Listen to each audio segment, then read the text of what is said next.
Tempered glass has found itself nearly entirely replacing acrylic side panels, and it's all happened in just the last few years.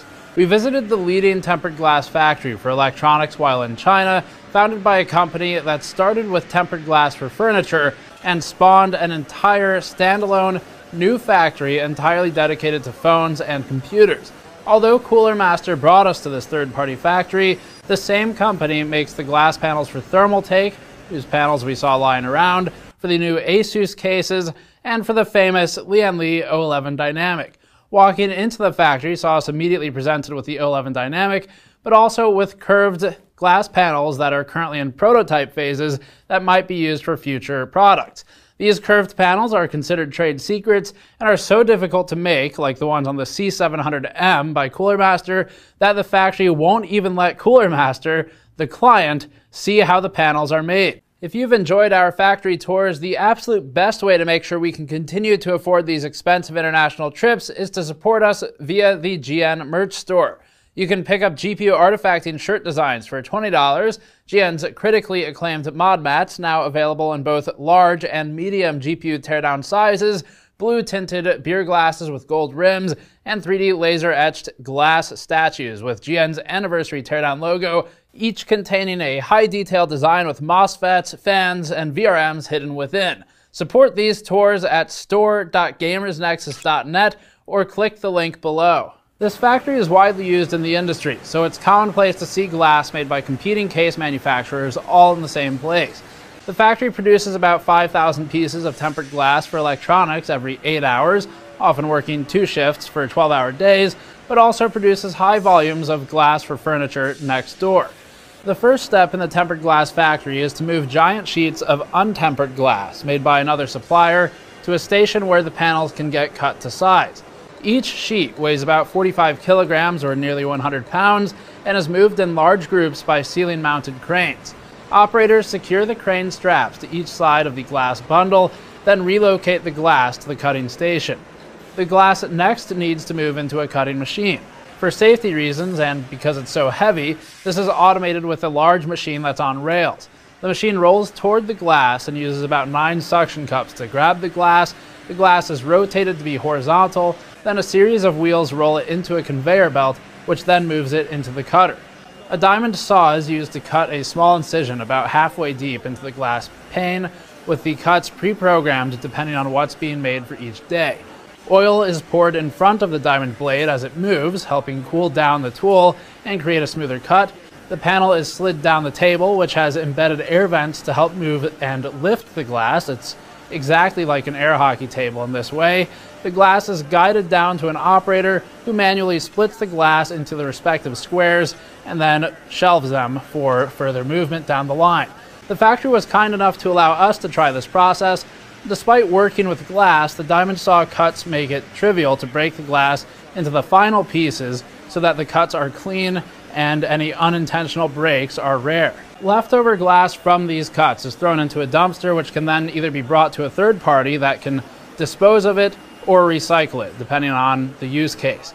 The next step is a semi-custom grinding machine that is modified by this factory. The edges of the glass have to be ground down for safety, and so they start by getting loaded lawnways into the machine. As the glass is wheeled through the machine, grinding wheels are used to soften the borders of the glass. A chain ring under the machine is attached to a motor, which is then connected to a chain that keeps the machine in constant motion. Water also constantly runs through this machine, acting as both a coolant for the glass and the wheels, and as a cleanser for glass powder and dust. The water flows over the panels as they move through the machine, cooling each panel, and then flows out the back of the machine in sort of a river into a cleaning system. The water is filled with glass powders, and so it has to get filtered before it goes back into sewage. It takes multiple grinding wheels to fully smooth the glass, so after this machine, the glass is brought out onto a green bungee cord and then automatically rotated onto a series of wheels. This automation was made by the glass factory, and although it looks sort of hacked together, it is perfectly and efficiently able to rotate panels of all sizes. The panels are then fed through another grinding machine, this time configured for processing the other sides of the panel. The panels are cleaned again with water, and they progress through the end of the line. As the panels exit this machine, human intervention is finally required for the first time in a few steps, Humans take the panels to a high RPM grinding wheel and manually grind down the corners, as the machines can't do this efficiently or entirely independently. At least, most of them can't. Skilled workers can get through a single panel in a matter of seconds, making the process efficient enough to not require automation as long as the factory keeps up with demand. The next machine is another drill, this time using a steel drill bit to bore holes into the glass. The drill is programmed for each size of glass and must be set depending on the production run. Profiles exist for common sizes, but they often need to be tweaked for each order. This is the slowest process of the entire manufacturing conveyor belt. As the machine moves with more precision and has limits on speed to maintain integrity of the glass, it has to be kept at lower speeds, and the factory also has fewer of these drill machines. So out of all of the steps in the manufacturing process, this is the bottleneck. Depending on the order, CNCs can also be used instead of some of these manual processes. Corner grinding and custom shapes can be cut by CNCs, like Cooler Master's MP530P custom-shaped glass panels, and this does eliminate the human corner grinding step we saw earlier. The downside is that this is a slow, expensive process. Remember that machine time is the biggest cost in any factory, so the more time that a machine spends making a single panel, the more expensive that panel is. That's time that could be spent on making higher volumes of simpler products. CNCs are only used for complex designs that need precision, as each panel takes a long time to cut. One panel can take at least 60 seconds, but they tend to go up to 90 seconds for the big CNC machines, and so these are reserved for complex shapes. There are 6 CNC machines total in this factory, which means that a highly complex panel with a 90-second cutting time could be made at a maximum volume of only 240 units per hour, assuming flawless operation with no load times and no QC failure. In reality, it would be a lot fewer than this. This is why it's better for a human to do the edge grinds, but better to use the CNC for something like the MP530P, where it might be a weird trapezoidal shape that a human can't quite do consistently. Quality checks happen before tempering to reduce time wasted on bad panels. The glass is wheeled through a final water cleaning process out of the cutting and grinding machines, then to 2 quality assurance technicians. This area uses multiple bright 5600K fluorescent lights to easily illuminate any minor scratches or damage in the glass. The technicians use a template to check hole spacing for the panel screws, and then move the panels to carts based upon passage or failure of inspection. The next step is the furnace. The furnace is the most expensive part of the entire process, and for multiple reasons. It takes 1 to 2 days just to heat the oven, and because the factory shuts down entirely every Sunday, the furnace isn't in full operation again until late Monday or early Tuesday.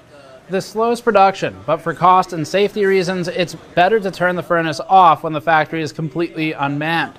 Between work days, the furnace is left running, as it's more cost-effective to spend on the electricity than it is to shut it down entirely and restart it, burning more electricity in the process of heating it back up.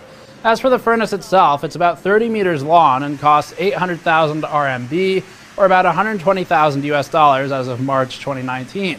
Unseen costs include the cost of the square footage used by the factory for this furnace, the cost of maintenance, and the cost of electricity. The upside is that minimal human oversight is required, as it's just a long oven that cycles the glass through. Each panel spends about 2 minutes in the 30-meter long oven. The oven is heated to 700 degrees Celsius, ultimately tempering the glass into the panels that we're all familiar with.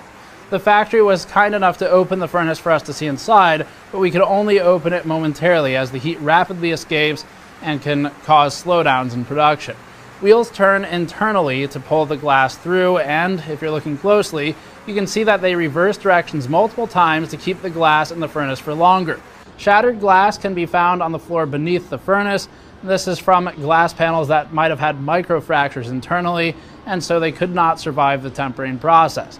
The result is effectively a safety glass, similar to what's made for windshields, as the glass shatters into at least 52 pieces for every 5x5 square for the spec we were looking at. This reduces risk to the user in the event of a break, and is why it's called safety glass. We were allowed an opportunity to use a breaking tool to intentionally destroy a glass panel. This tool is used on randomly selected panels to try and destroy them and check for the amount of fractures. It took us a few tries to break the panel, but with enough force, the needle is able to shatter the glass. You'd use a similar tool to destroy windshields, for example, or windows in a car, if it were maybe submerged, as they apply targeted force to the glass and can easily shatter it when blunt force wouldn't. The glass is supposed to shatter here as part of a quality check and ensures tempering works properly. The number of pieces per 5x5 area must comply with various safety guidelines to be considered safety glass. The next quality test is to drop a 505-gram steel ball from a 1.5 meter high pole and onto the center of the panel. If the randomly selected panels survive this test, the batch is considered good. After this, stickers are applied to panels when necessary, and those peelable sheets of plastic get stuck to the panels. The tape is applied by a machine, then cut down by a human operator on the other side. The glass is next sat upon a custom-made set of 4 soldering irons, spaced according to each model of glass, which are then used to burn through the plastic in the screw and standoff holes in the glass panels. Some additional steps might include silk screening logos onto the glass, like some of these companies do. If that's the case, a manual silk screening process is used for single color designs, with screens replaced and cleaned regularly.